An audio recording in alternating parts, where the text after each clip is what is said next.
This is a question I get asked a lot. Can white people experience racism in America? First, let's understand the word racism. It ends with ism, much like capitalism, the same ism. Communism, the same ism. Socialism, the same ism. So what does that ism mean? Ism means a system put in place by those in power centered around a specific set of ideas. For example, capitalism, a system put in place by those in power centered around capitalist ideas.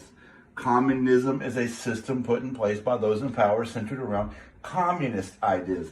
Socialism is a system put in place by those in power centered around socialist ideas. So what is racism?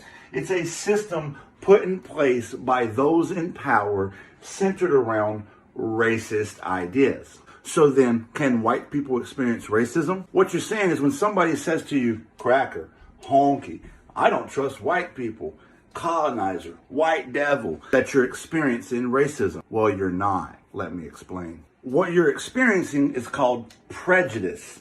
Prejudice is when someone has an idea about you based purely on the way you look. The reason that's not racism is this. The black community is incarcerated at a rate 3 times higher than white people for the same crime, are shot by the police at a rate 3 times higher than white people. A traditional black name on a resume will receive a callback 5 times less commonly than a traditional white name. White people are not victims of racial profiling, redlining, gentrification.